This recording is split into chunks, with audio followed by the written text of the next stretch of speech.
let me level with you.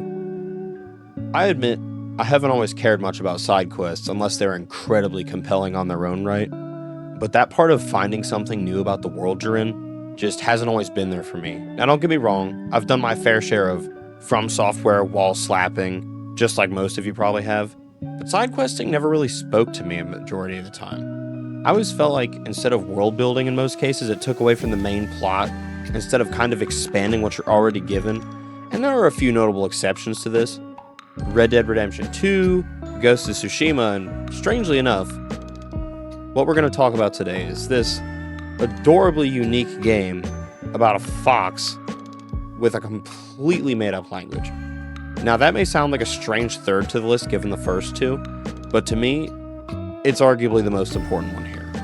This game doesn't really hold your hand, besides a very weird map and a unique but all too familiar way of explaining the systems in it. But the lessons it holds, and more importantly, how it makes side questing fun, are more than worth the next couple minutes of your life. And that game is Tunic. Hello everyone, old friends and new. I'm Evan, and my assistant Orav and I are back with another lesson in game philosophy, where we probably read a little bit too much between the lines on your favorite video games. And today, we're going to be talking about how Tunic redefined discovery for me. Hey guys, this is post-editing Evan, and if you're new here, my main goal with this channel is eventually to retire my parents and pay off my mom's medical bills. And if you guys want to help to that, please hit the subscribe and like button and stick around. I got a lot more stuff planned. I really think it'd be worth your time. If not, that's okay. But anyway, enjoy the video. Thank you. Without any further ado, let's get into it. So, what exactly does it mean to discover, and why is it so important? Well, the dictionary states that to discover something is to find something or someone unexpectedly in course of a search. Well, that's a start, because when Tunic starts, you certainly won't have any idea what you're looking for. But the game has a way of spoon-feeding you a bunch of tiny, minuscule discoveries before anything truly meaningful happens, and all without a word of English. Which brings me to our next point. Tunic is explained almost entirely through a made-up language, with the sole exception of the game manuals. Tunic made the interesting design choice, metaphorically speaking, to tear up the game's manual pages and spread them throughout the game in random order for the player to find. Now this is our first layer of discovery, if you will. Finding the way the game actually works. I know, kind of weird. But everything you can think of are in these manuals. Enemy weaknesses, item descriptions, combat moves, maps, you name it. It is in these manuals, and these pages are your lifeline in this game, and without them, the game would be almost entirely unplayable. And, well, they are there. They're not gonna go out of their way to show them to you. You have to actually find them sometimes, because they are hidden in quite interesting places. Now, while I was playing, I had a sudden epiphany that these pages were kind of similar to how we all go through our own life. None of us really come into the world with an instruction manual of how everything works.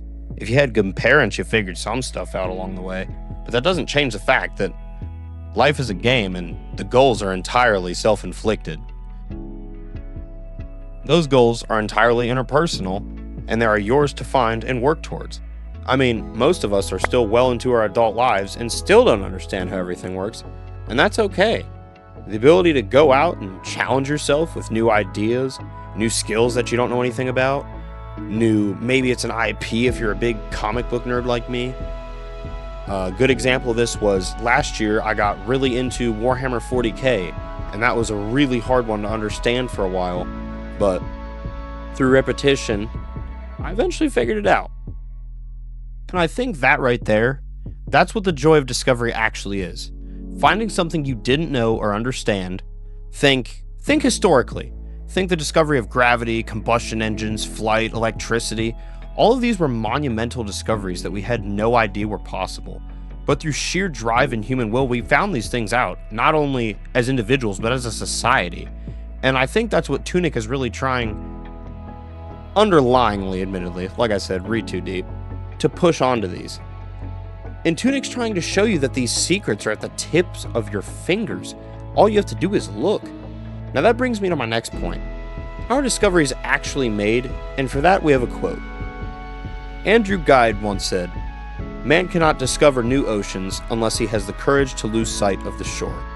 And I cannot think of a better quote to relate, because in Tunic we start out on the beach.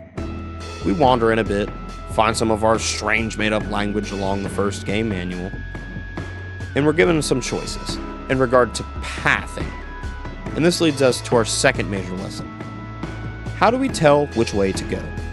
And personally, I wish I learned this a lot sooner in life. Always take the hard path. Now, regardless of what you think of him, Alex Hormozy said a great quote that I can't remember where, but he once said, if you're torn between two paths, pick the harder path, because if the easier path were the right path, you would have picked it already. And this is going to be the harsh truth for most of Tunic's runtime. Its areas are unforgiving and brutal. As you can see in this gameplay, I've died plenty of times on this tiny area while gathering gameplay for this video, but it's worth the risk. Taking these risks makes the entire process worth it, just like in life sometimes. A calculated risk can pay off. Maybe it's investing, maybe it's applying for a job you're not entirely qualified for. It's all there. And there's a lot of truth in that. Tunic has many areas that will seem quite hard that will make a following area significantly easier by finding new tools, routes, shortcuts you can use, and even weapons.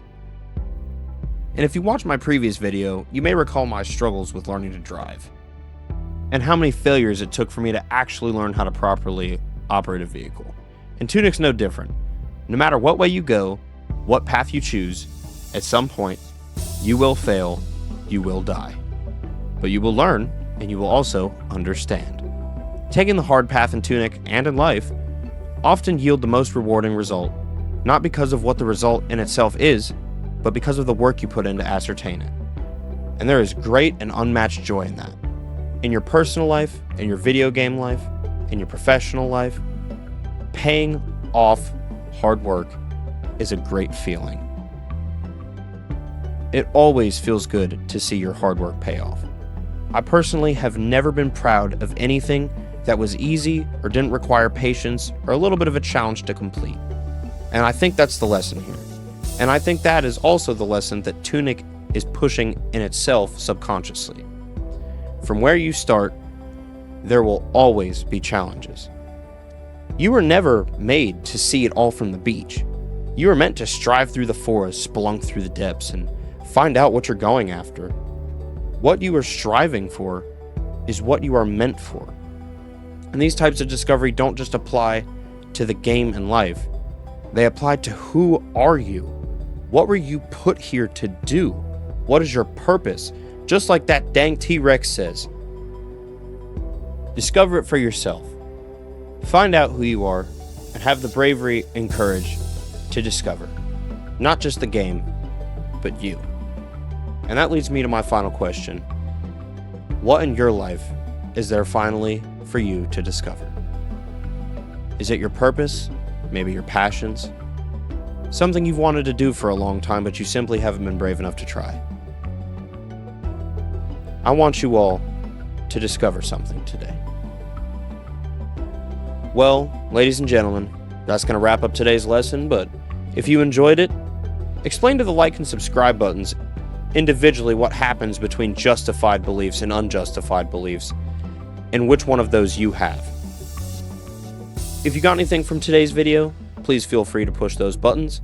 Any feedback or anything else you have to say, please drop it down below. I love you all, and as usual, I hope you had half as much fun watching this as I did making it. Now, me and Aura have got to go make the next lesson. I'll see you all soon. Bye-bye.